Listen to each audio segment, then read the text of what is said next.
All right, so check out this tree. This is a wild cherry tree. Obviously it's not living wild, but I planted this. These are cold hardy trees. They grow pretty quickly. They produce a lot of flowers that are good for bees and some berries too. So they'll get tall and provide some shade. And so we dug some holes and we ordered these trees from a nursery. They weren't even expensive, and they came without the leaves and a lot shorter than this. So we waited until the threat of frost was over, came out and put them in the holes that we had prepared. We mulched them up, and we've got a drip line running to them, and this tree's thriving. We've got another one over here that I'll show you. Right here. Nice looking tree, huh? It's about 2.5 feet tall now. It is less than half that height when we planted it a couple of months ago. So now I want to show you a different tree. Now it's the same variety, but it looks a lot different. All right, so what are the differences here? First off, it's hung over, kind of like it's on fentanyl or something. The leaves are a lot bigger, and the plant is taller, although I'm not sure you can see that. Now what happened is, this one didn't come from the nursery. This one I planted from a seed. And I wasn't quite sure how it was going to go, so I planted them a little early, and I had them under a grow light in my basement. Now, the problem here is that if you don't expose trees to natural conditions, if it's a hardy tree like this one, it'll get tall and grow giant leaves too quickly. The growth will be too much for the trunk to support. And that's why it's leaning over like that. Now, those trees over there, I'm pretty sure, are going to make it through the winter, and they'll come back just fine in the spring next year. This one might get crushed by the load of the snow. And I'm not really sure whether it will ever straighten out. I could probably do a better job trying to stake it here, but it seems pretty intent on leaning over. So why does any of this matter? What's the point?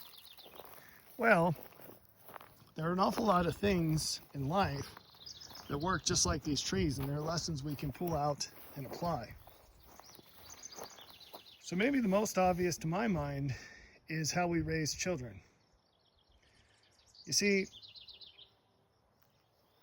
we did an awful lot to prep these holes. We dug them out, we took out the rocks, we put in some compost. We put these cages on here to protect the trees from the deer.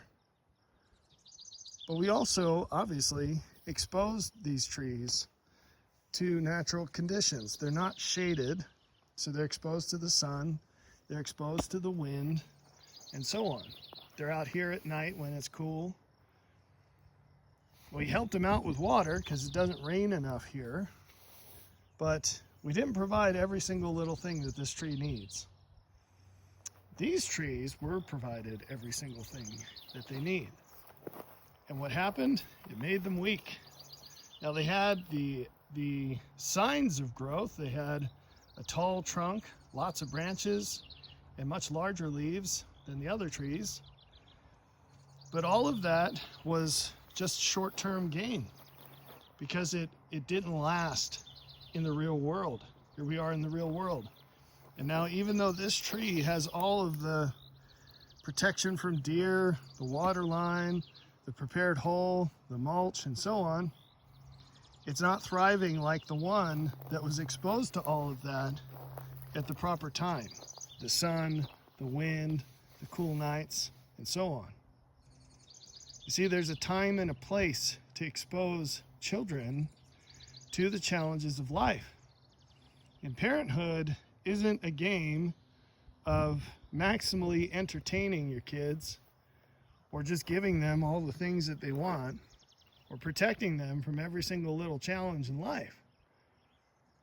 It's a process where you gradually expose them to the challenges of life in a way that yields greater improvement than they would otherwise have.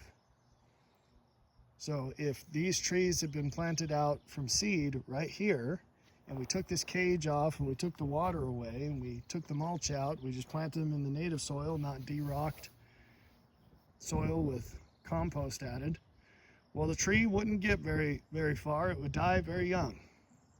And that's not what we want. We want full-size trees. We want trees that are strong enough to survive, and then they provide all the benefits of these trees. The shade, the flowers, the berries, the aesthetics, and so on.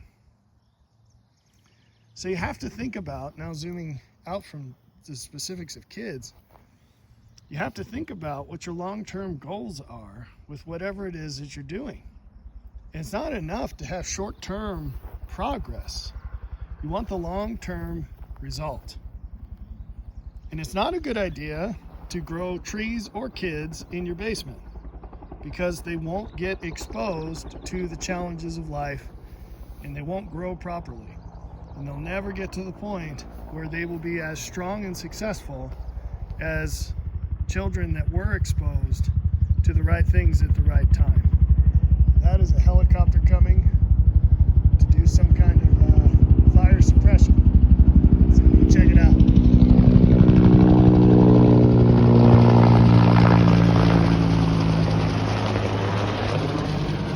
Anyway, so I hope you find this helpful, and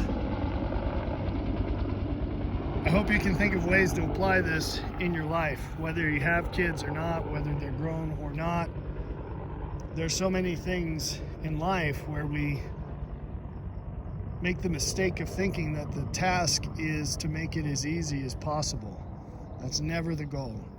The goal is to make it as good as it can be.